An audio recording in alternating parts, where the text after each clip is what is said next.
दादा काय विषय आहे तुझ्या जमिनीचा आणि काय सांगशील? सर्वात प्रथम नमस्कार साहेब, मी सिद्धेश राऊत, राहणारा वसई.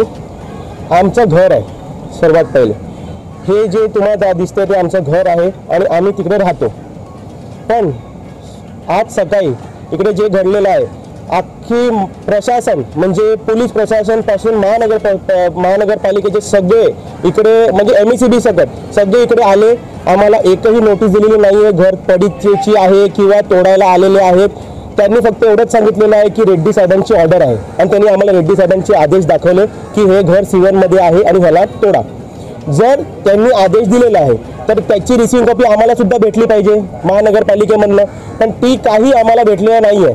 यांनी सांगितलं की आम्ही C1 ची नोटीस तुमच्या घराच्या फळीवर चिपकून गेलेले आणि जर ते चिपकून गेलेले आहेत मग ते कुठे आहेत?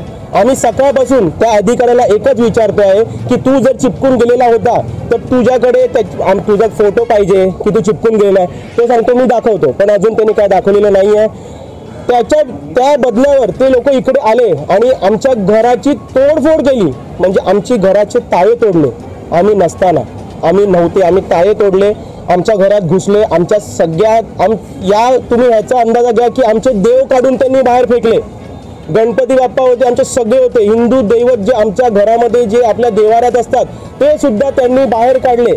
आणि आमचं सगळं सामान, आम्ही इकडे गणपती ठेवतो, या वर्षापासून आम्ही गणपती ठेवणार होतो, त्याचे आपलं लोखंडी रॉड पासून सगळं फ्रेमिंग वगैरे सगळं आम्ही केलेलं होतं. त्यांनी ते सगळं बाहेर टाकलं. सगळं बाहेर टाकल्यावर आम्ही तिकडे जेव्हा पोहोचले त्यांनी सांगितलं मला पहिले विचारलं तुम्ही कोण? तर मी सांगितलं मी सिद्धेश राऊत, माझ्याशी बोलायचं नाही. दिलीप रामचंद्र राऊत कोण आहे? मी बोला त्यांचा मुलगा आहे मी. ते सांगतात दिलीप रामचंद्र कुठे आहेत? तर मी बोला ते आता वारलेले आहेत, त्यांना आज 2021 ऑफ झाले. मग हे त्यांच्या नावावर नोटीस आहे. तर मी बोलला सर ते मी आहे, मी त्यांचा वारस अजूनही आहे. मग तुम्ही प्रमाणपत्र का नाही दाखल केला महानगरपालिकेमध्ये? तर मी बोलला सर प्रमाणपत्र दाखल करायची गरज काय, आम्ही इकडे राहतो. ते बोलतात आम्ही इकडे राहतो ना, आमचं पोझिशन आहे. आणि गेले 1987 पासून म्हणजे आणि 1954 आमचे असे 2 असेसमेंट उतारे आहेत, तेव्हापासूनचे सगळे डॉक्युमेंट्स आम्ही महानगरपालिकेला दाखल केलेले आहेत. 2021 पासून आम्ही महानगरपालिकेला सगळे डॉक्युमेंट ऑडिट रिपोर्ट पासून सगळं. आज जे माणूस आलेला सुबोध ठाणेकर सहआयुक्त, त्यांनी मला एकच सांगितलं की माझ्याकडे तुझे कोणतेही डॉक्युमेंट नाही आहेत. पण माझे डॉक्युमेंट नसताना अख्खे पामचे डॉक्युमेंट त्याच्याकडे होते. हे कसं झालं? त्याच्या अख्खी फाईल फक्त पामच्याच नावाने, म्हणजे हे त्यांच्याकडे त्यांचे नावं आहेत, हे ओनरची नावं आहेत, हे पडीत घर आहे, फक्त त्यांच्या बिहाफवर हे आमचं घर तोडायला इकडे आलेले आहेत. बाकी काय नाही ह्याच्यामध्ये. आता आगरी सेनेची भूमिका काय असणार आहे? आगरीची भूमिका ही असणार आहे, हा आमचा जो भूमिपुत्र आहे बरोबर, ह्याच्यावर जे अन्याय होत आहे आगरी सेना यांच्यावर ठामपणे उभं राहणार. हा जो सुबोध ठाणेकर आहे हा भ्रष्ट अधिकारी आहे. तो ठाणेवरनं त्याच्यावरती अँटी करप्शन पकडला गेला आणि तो भ्रष्ट अधिकारी इकडे आलाय आणि तो 1 नंबरचा चोर अधिकारी आहे. आणि अजून हा हेरडेला मी आज सांगू इच्छितो की पुढच्या आठवड्यात येत्या 10 दिवसात हेरडेला मी जाऊन त्या ऑफिसमध्ये शेल लावणार. मला जर जेल झाली तरी हरकत नाही, पण शेल लावणार मी सांगू इच्छितो. काय सांगणार आता आगरी सेनेची महिला, तुम्ही जिल्हा अध्यक्ष आणि तुम्ही त्या महिलांबरोबर संगती, काय सांगणार आता भूमिकाबद्दल?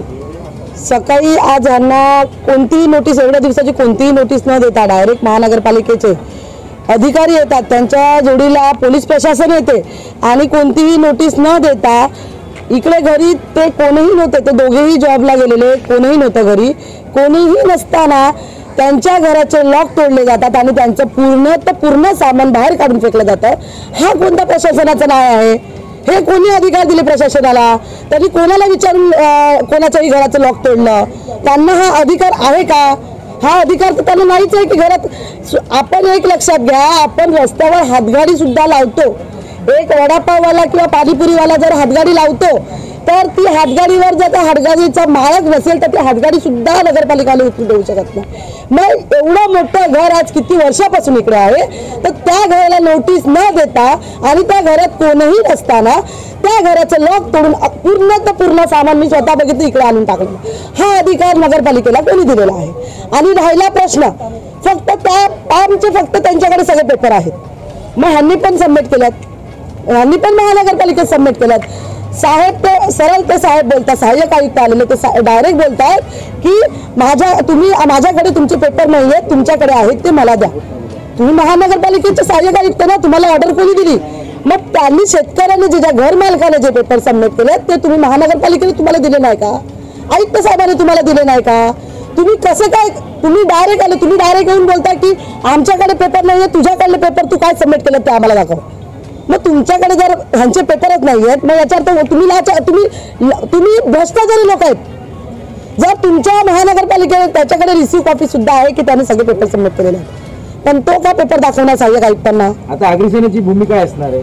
आम्ही आता माझ्या सगळ्या महिलांना मी बोलवलेलं आहे, जिथपर्यंत त्याला न्याय भेटत नाहीये तिथपर्यंत आम्ही इकडून हलणार नाहीये.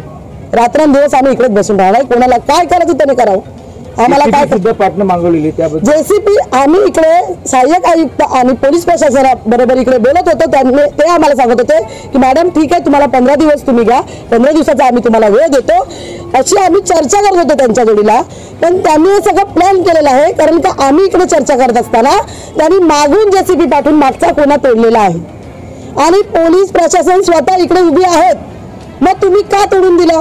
तुम्ही का त्यांना पकडलं नाही? मी पोलिसांना हात जोडून विनंती केली, साहेब माझी हात जोडून तुम्हाला विनंती आहे की आता तुमच्या समोर जे JCPने कोपरा तोडलेला आहे ती JCP महानगरपालिकेचे आयुक्त बोलतात की आमची महानगरपालिकेची JCP नाहीये. मी पोलीस प्रशासनाला विनंती केली, साहेब जर ही JCP महानगरपालिकेची नाहीये तर माझी तुम्हाला हात जोडून विनंती आहे की ती JCPवर तुम्ही कारवाई करावी आणि तुमच्या ताब्यात घ्यावी. पोलिसांनी एकही काही कारवाई केलेली नाही आणि ती JCP अजून तिकडेच उभी आहे.